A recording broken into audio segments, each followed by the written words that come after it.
Well, today I decided to wear my Beyonce-inspired top since I'm going to be talking about the Queen Bee herself. And it's around the topic of you're responsible for your own orgasm.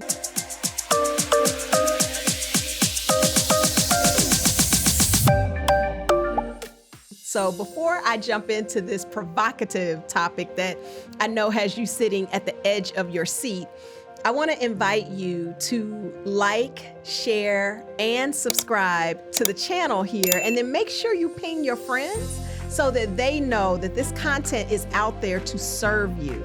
We cover so many topics around conquering codependency that shows up at work, at home, and in the bedroom. And there is no stone unturned, including orgasms, which is what we're going to be talking about today. So everyone knows the Queen Bee, Beyonce, who I absolutely love. I have a lot of high regard for her, not just because of her music. Her music is great. That's fine. There are a lot of great singers, and she's one of them. But what I love is that she really is in charge of her own life, her own orgasm. So when I talk about you're responsible for your own orgasm, I want to approach it from a couple of different perspectives. Yes, I want to talk about in the bedroom, but I also want to talk about what it means to live orgasmically, right? And I want to talk about some of the codependent tendencies that get in the way of that. So living orgasmically, let's just think for a moment. Well, first of all, there's some people out there who have never had an orgasm. So it's important to note that, because especially for women, there are literally some women who have never experienced what it is like to feel this, not just titillating, but this intense sense of both arousal and this sort of explosive enlightenment, pleasure, sense of connection to everything. Like it's almost like for a moment in time, you have this intense connection with everything around you. It is a pure state of elation. So I want to set that tone, because as we talk about having an orgasmic life, we need to know what we're playing for, right? We need to know that we're talking about pleasure and joy and connection and being titillated and stimulated. And there is a sense of being out of control in some way. In that moment, there is a sense of complete vulnerability, right? That there's something bigger than you, and you're vulnerable to that, right?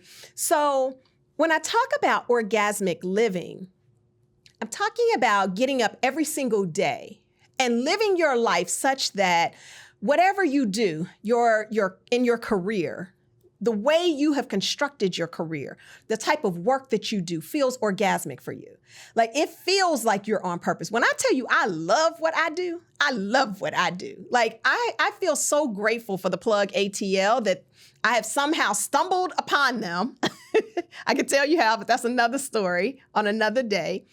But to have someone like Carlif, who is an expert, and Phil, who's in the booth, and Emmanuel and Charlene, all of them here in their genius, every single day, creating a space, a creative space, where people can come like me to express themselves.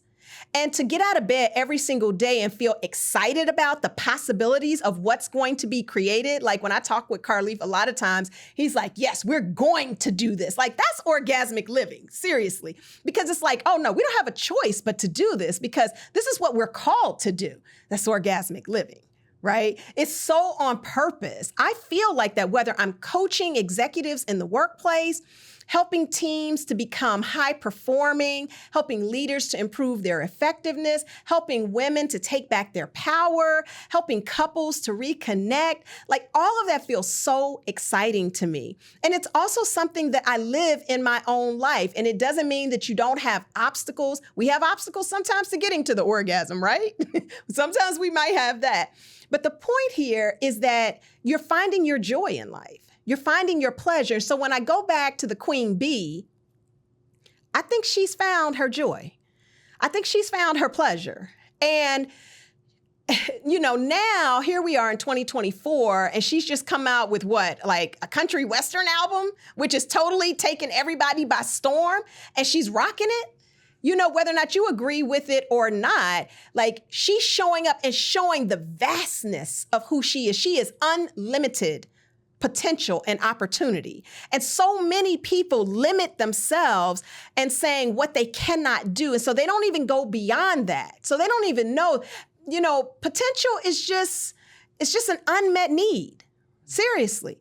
And so she has taken all the limits off. And so thus she can get out there and dance and be Sasha Fierce and any other persona that she creates because she is living orgasmically. So I wanted to make sure that I touched on that. And then I want to talk about you being responsible for your orgasm in the bedroom, which is the same exact context.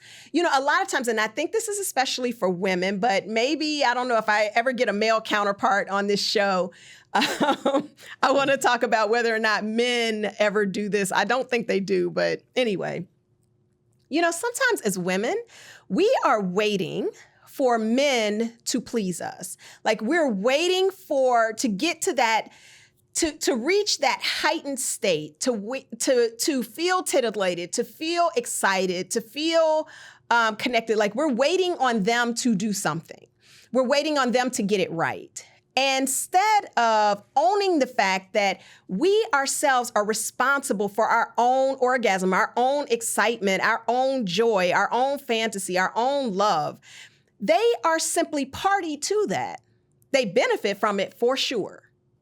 So the more aroused the woman is, the more excited she is about life and who she is and her body and her pleasure. She's able to share that with her partner. This is what it means to be a fully expressed woman, to know what it is that really causes you to just feel almost disembodied in some way. You're sharing that with a partner, not waiting on them to produce that for you. That puts a lot of pressure on a person, which is not even their responsibility. They're just a partner with you, just like you're not responsible for theirs.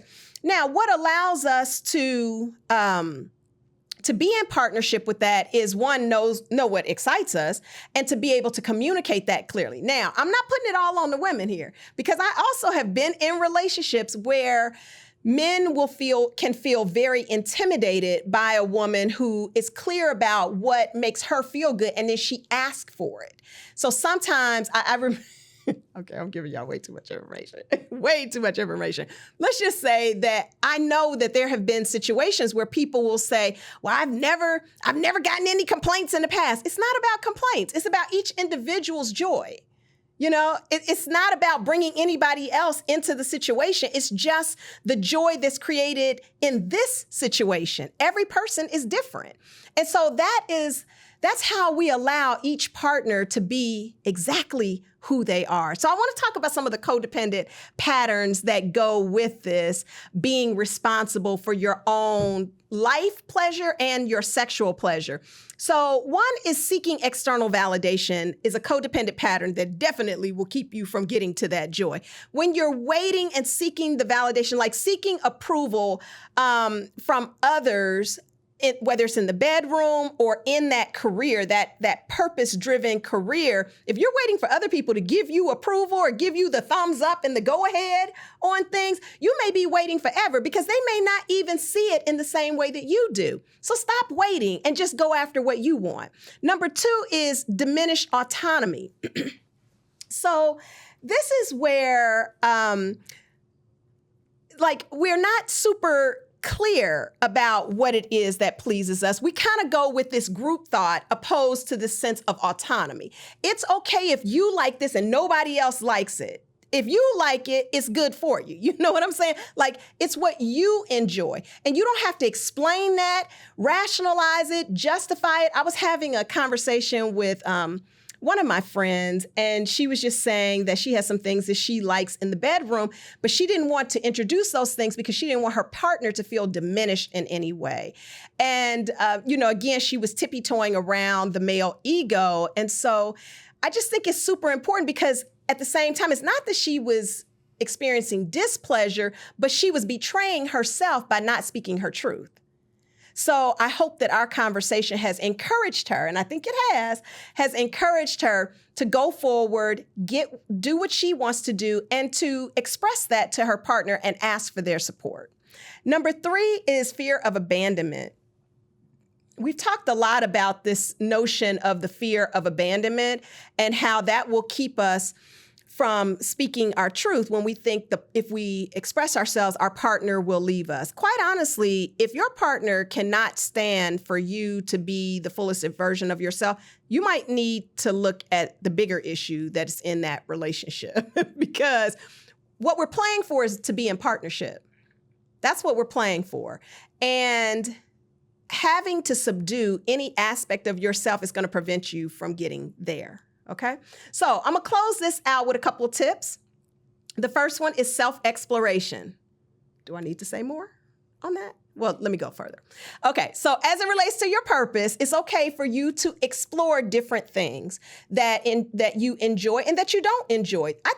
I tell young people this all the time. It's just as important to know what you don't want to do in a career that it is to know what you do want to do.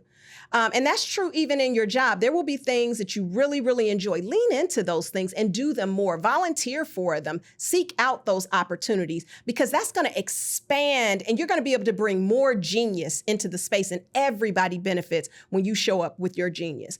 Also in self-exploration is don't be afraid to explore your physical, bodily, and sexual pleasure. Open yourself up to having that experience. It's your body. Look, we're only here for a limited amount of time, so optimize that, okay? Number 2, embrace your authenticity. Whatever your sexuality, sensuality is, just make sure that you're living in that and you are using your own personal standards as a guidepost for embodying that. Number 3 is embrace empowerment. And so sexual power is it's quite liberating. One day I want to do a show around what sexual energy really is and what it is not, and how as you embrace this life force energy, because that's what sexual energy is life force energy. It is the very thing that has created life, right? The more you embrace that, so many people are so afraid to even have the conversation around this 3-letter word of sex, when it's the very thing that brought all of us into this world and is nothing for us to be ashamed of. It's nothing for us to shy away from. It's really, I think that we just cause ourselves a lot of unnecessary shame and guilt. And part of healing through codependency is letting go of those denser feelings and leaning in to more of the love and the fullness of ourselves. But if you need some support with that, I want to invite you to the Conquer Codependency Bootcamp. It's running right now and it's designed especially for you.